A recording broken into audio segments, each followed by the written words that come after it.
नमस्कार, ये आकाशवाणी शिमला है। अब आप राजकुमारी चंदेल से प्रादेशिक समाचार सुनिए।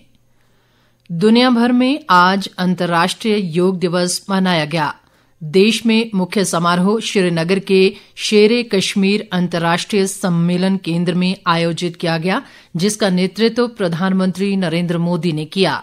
इस अवसर पर प्रधानमंत्री ने योग सत्र में भी भाग लिया। उन्होंने अपने संबोधन में शारीरिक, मानसिक और आध्यात्मिक विकास में योग के महत्व पर जोर दिया। प्रधानमंत्री ने कहा कि दुनिया भर योग अपनाने वालों की संख्या बढ़ती जा रही है और इसकी उपयोगिता को भी लोग पहचान रहे हैं। उन्होंने कहा कि विश्व नेता अपनी बातचीत के दौरान योग पर अक्सर चर्चा करते हैं। नरेंद्र मोदी ने कहा कि योग आज शोध का विषय बन गया है और कई शोध पत्र पहले ही प्रकाशित हो चुके हैं। प्रधानमंत्री ने पिछले 10 वर्षों में योग के विस्तार पर एक नई योग अर्थव्यवस्था के बारे में बात की और योग पर्यटन के प्रति बढ़ते आकर्षण व लोगों की योग सीखने के लिए भारत आने की इच्छा का उल्लेख किया। इस वर्ष के अंतर्राष्ट्रीय योग दिवस का विषय है स्वयं और समाज के लिए योग। प्रधानमंत्री ने कहा कि दुनिया योग को वैश्विक कल्याण के एक शक्तिशाली तंत्र के रूप में देख रही है। अंतर्राष्ट्रीय योग दिवस का राज्य स्तरीय समारोह शिमला के ऐतिहासिक रिज मैदान पर हुआ, जिसमें राज्यपाल शिव प्रताप शुक्ल ने मुख्य अतिथि के रूप में भाग लिया और सैकड़ों लोगों के साथ योगाभ्यास किया। राज्यपाल ने कहा कि प्रधानमंत्री नरेंद्र मोदी ने योग को अंतर्राष्ट्रीय स्तर पर पहचान दिलाई है और पूरा विश्व योग को अपना रहा है। उन्होंने कहा कि योग हमें प्राचीन संस्कृति, परंपरा और अध्यात्म से जोड़ता है। राज्यपाल ने सभी लोगों से योग को अपनी जीवन शैली का अभिन्न अंग बनाने का आह्वान किया ताकि वे शारीरिक व मानसिक रूप से स्वस्थ रह सकें। उन्होंने कहा कि योग हमारे जीवन की नकारात्मकता को दूर करने में मदद करता है और हमें प्रकृति के नजदीक लाता है। प्रदेश में 3 विधानसभा क्षेत्रों में 10 जुलाई को होने वाले उपचुनाव के लिए नामांकन पत्र दाखिल करने का आज अंतिम दिन था। भाजपा और कांग्रेस सहित अनेक निर्दलीय प्रत्याशियों ने अपने नामांकन दाखिल किए। इनमें देहरा विधानसभा सीट से कांग्रेस प्रत्याशी कमलेश ठाकुर, भाजपा प्रत्याशी होशियार सिंह और हमीरपुर विधानसभा सीट से कांग्रेस प्रत्याशी डॉक्टर पुष्पिंदर वर्मा भी शामिल हैं।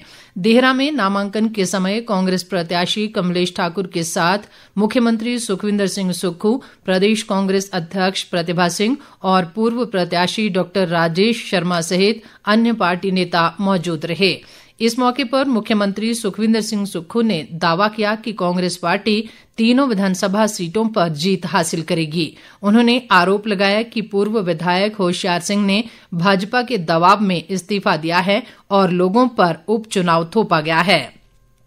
इस बीच भाजपा प्रत्याशी होशियार सिंह के नामांकन के समय विपक्ष के नेता जयराम ठाकुर और पूर्व केंद्रीय मंत्री व सांसद अनुराग ठाकुर सहित अन्य पार्टी नेता मौजूद रहे।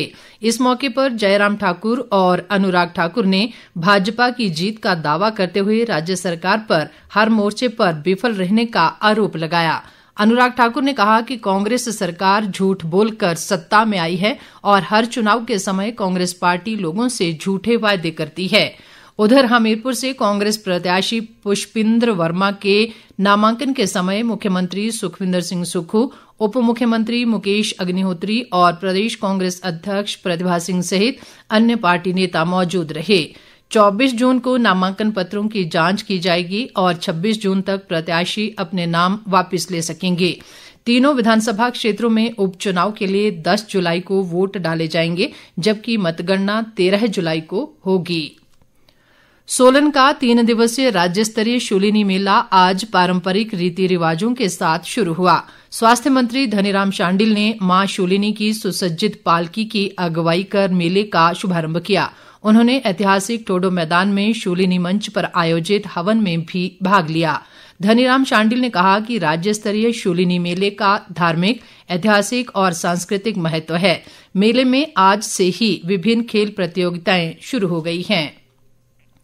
शिमला जिले में जुब्बल तहसील के कुड्डू के समीप चौड़ी कैंची में आज सुबह राज्य पथ परिवहन निगम की एक बस के गहरी खाई में गिरने से 4 लोगों की मौत हो गई है, जबकि 3 यात्री घायल हुए हैं।